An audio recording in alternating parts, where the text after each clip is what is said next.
My dear students, today I am going to teach you about moving target indicator. इसके पहले भी मैंने आपको राडार के वर्किंग प्रिंसिपल के बारे में और राडार का रेंज इक्वेशन कैसे निकालते हैं इसके बारे में ट्यूटोरियल्स में पढ़ाया है। आज हम राडार का एक एप्लीकेशन पढ़ेंगे जो कि है मूविंग टारगेट इंडिकेटर। पहला पॉइंट, MTI राडार एक ऐसा राडार है जो कि चलित टारगेट की दिशा, दूरी तथा गति दर्शाता है। सेकंड पॉइंट, यह डॉपलर इफेक्ट के सिद्धांत पर कार्य करता है। तीसरा पॉइंट, डॉपलर इफेक्ट एक ऐसी प्रक्रिया है जिसके कारण यदि कोई ट्रांसमीटर जो कि FT फ्रीक्वेंसी का सिग्नल प्रक्षेपित कर रहा है, यदि टारगेट के सापेक्ष VR गति से चलता है, तब टारगेट से रिफ्लेक्टेड सिग्नल की फ्रीक्वेंसी प्लस माइनस FD मान से बदल जाती है। तो हमको यहाँ पर डॉपलर इफेक्ट का सिद्धांत समझाया गया है।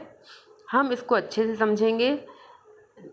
माना कि एक ट्रांसमीटर है जो कि FT फ्रीक्वेंसी प्रक्षेपित कर रहा है और एक टारगेट या रिसीवर है जो कि VR गति से मूव कर रहा है। जब ये टारगेट ट्रांसमीटर की फ्रीक्वेंसी इस रिसीवर तक पहुंचेगी तो वो फ्रीक्वेंसी बदलकर FR हो जाएगी। इस FR फ्रीक्वेंसी जो कि मैंने यहाँ पर लिखा हुआ है, FR फ्रीक्वेंसी जो है वो FT प्लस माइनस FD हो सकती है। अगर टारगेट इस ट्रांसमीटर से दूर जा रहा है तब यहाँ पर जो फ्रीक्वेंसी होगी FR is equal to FT minus FD हो जाएगी। और अगर टारगेट इस ट्रांसमीटर की तरफ मूव कर रहा है तब ये frequency FR is equal to FT plus FD हो जाएगी। इस तरह से ये जो फ्रीक्वेंसी है डॉपलर शिफ्ट FD फ्रीक्वेंसी वो प्लस या माइनस हो सकती है। ये डिपेंड करेगा कि टारगेट किस दिशा में गति कर रहा है। डॉपलर इफेक्ट का एक बहुत ही सुंदर एग्जाम्पल हम लोग अपनी ज़िंदगी में देखते हैं, वो है रेलवे स्टेशन पर। रेलवे स्टेशन पर कभी आप खड़े हों और दूर से अगर ट्रेन विसल देती हुई आ रही है तो आप देखेंगे, आप सुनेंगे, ध्यान से सुने कि उसकी विसल की जो आवाज़ है वो बदल जाती है। और जब ट्रेन दूर चली जाती है तब भी उसकी विसल की आवाज़ बदल जाती है। विसल की आवाज़ क्यों बदल रही है? क्योंकि उसकी फ्रीक्वेंसी जो हमारे कानों पे पड़ रही है वो बदल रही है और ये बदलने का कारण डॉपलर इफेक्ट है। यहाँ पर हमको उस विसल की आवाज़ की एम्पलीट्यूड को नेगलेक्ट करना है। एम्पलीट्यूड के बारे में ध्यान मत दें, सिर्फ फ्रीक्वेंसी को सुने तो हम पाएंगे कि फ्रीक्वेंसी जब ट्रेन आती है तब अलग फ्रीक्वेंसी उसकी सुनाई पड़ती है, उसकी विसल की फ्रीक्वेंसी, और जब जाती है तब अलग फ्रीक्वेंसी सुनाई पड़ती है। तो यहाँ पर हमको डॉपलर इफेक्ट जो है अच्छे से देखने मिलता है। इसी डॉपलर इफेक्ट का प्रयोग MTI राडार जो है वो मूविंग टारगेट की वेलोसिटी निकालने के लिए काम आता है। आगे हम देखेंगे कि यहाँ पर हमने FD की वैल्यू कैलकुलेट कर दी है। FD is equal to VR into VT upon VC। इस इक्वेशन में यहाँ पर लेजेंड्स में दिया हुआ है, मैं देखती हूँ यहाँ पर इक्वेशन में, यहाँ VC जो है, VC is equal to speed of signal, मतलब कि जो सिग्नल ट्रांसमिट हो रहा है उसकी स्पीड है यहाँ पर। अगर ये सिग्नल ऑडियो फ्रीक्वेंसी में है, ऑडियो रेंज में है, तो इसकी स्पीड 332 मीटर पर सेकेंड हो जाएगी। अगर ये ट्रांसमिटेड सिग्नल रेडियो वेव्स में है या इलेक्ट्रोमैग्नेटिक वेव्स है तो इसकी velocity 3 into 10⁸ metre per second होगी। FT जो है that is the transmitted frequency, FR जो है that is the received frequency which is reaching to the receiver, FD जो है this is the Doppler shift, VR जो है this is the relative velocity between transmitter and receiver, और lambda जो है this is the wavelength of the transmitted signal. तो इतने सारी ये जो पैरामीटर्स यूज़ करके ये इक्वेशन जो है हमारा निकला है। आगे हम देखते हैं कि कैसे डॉपलर इफ़ेक्ट MTI राडार में प्रयोग किया जाता है।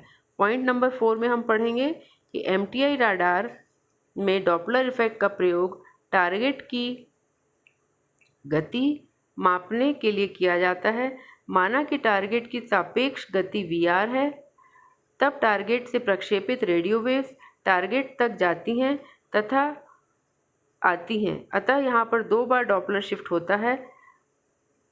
तो हम देखते हैं कि डॉपलर शिफ्ट जो है MTI राडार यूज़ करता है। यहाँ पर राडार को हम स्थिर मान लेते हैं और टारगेट को मूविंग मान लेते हैं, मूविंग टारगेट है। तो इनके बीच का जो सापेक्ष रिलेटिव स्पीड है वो VR है ना। अब यहाँ पर चूँकि ट्रांसमीटर से निकलने वाली वेव्स पहले टारगेट तक जाती हैं और फिर पुनः वापस आके रिसीव होती हैं, इसलिए ये 2 बार जो है डिस्टेंस ट्रैवल करती हैं। तो इसलिए यहाँ पर 2 बार डॉपलर शिफ्ट होता है और ये हमारे इस इक्वेशन में दिखाई पड़ रहा है कि FD जो है that is equal to 2 into VR/λ। यहाँ 2 जो है वो 2 बार डॉपलर शिफ्ट को दर्शा रहा है। आगे हम देखते हैं, हमने लिखा है राडार इको सिग्नल से FD को मापता है तथा उक्त इक्वेशन से VR की गणना करता है। अगले इसी को आगे बढ़ाते हुए हम CWMTI राडार पढ़ेंगे। CWMTI राडार का पूरा नाम जो है continuous wave moving target indicator है। CWMTI राडार एक ऐसा राडार है जो कि टारगेट की गति की गणना करता है, यह टारगेट की दूरी की गणना नहीं कर सकता। अब दूरी की गणना क्यों नहीं करता है ये हम आगे देखेंगे।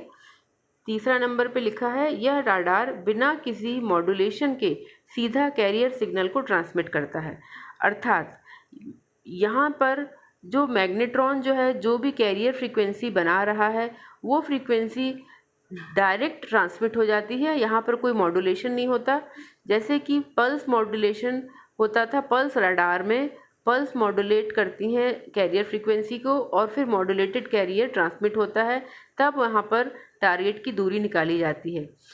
लेकिन यहाँ पर कोई भी मॉड्यूलेशन नहीं हो रहा है, सीधे साइन वेव्स जो हैं वो ट्रांसमिट हो रही हैं। इसलिए यहाँ पर साइन वेव जब ट्रांसमिट हो रही है उसका टाइम की भी रिकॉर्डिंग नहीं हो पाती और कौन सी साइन वेव रिसीव हुई है इसकी भी टाइम की रिकॉर्डिंग नहीं हो पाती है।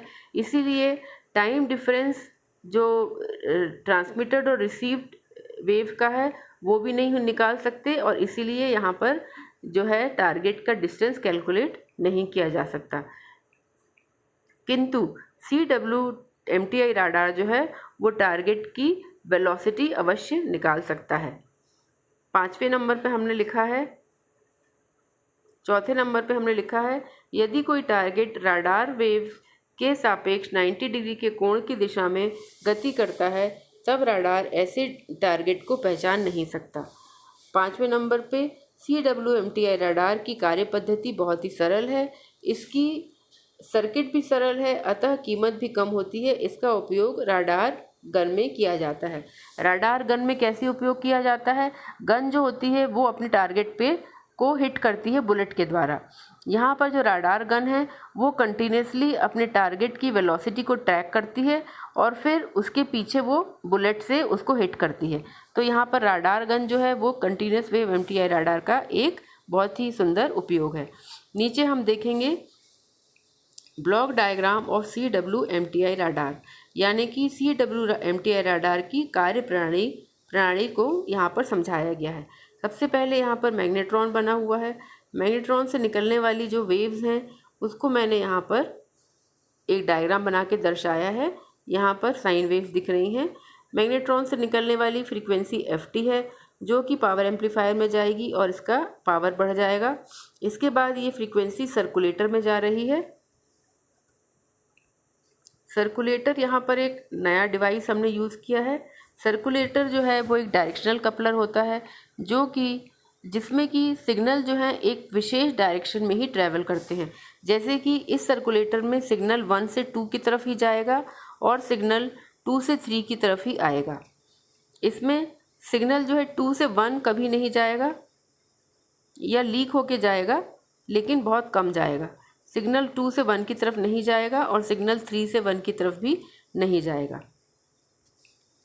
तो सर्कुलेटर जो है वो कंटिन्यूसली ऑपरेट करता रहता है, मतलब कि ट्रांसमिशन भी इसमें लगातार हो रहा है। ट्रांसमिटेड सिग्नल 1 से 2 जा रहा है और उसी समय सिग्नल रिसीव भी हो रहा है क्योंकि सिग्नल 2 से 3 पोर्ट की तरफ आ रहा है। मतलब दोनों प्रक्रियाएं यहाँ पर एक साथ चल रही हैं, ट्रांसमिशन और रिसीविंग की। अब ये सिग्नल जब ट्रांसमिट होता है तो ये सिग्नल एंटेना पे जाता है, एंटेना से ये सिग्नल जो है टारगेट की तरफ जाता है।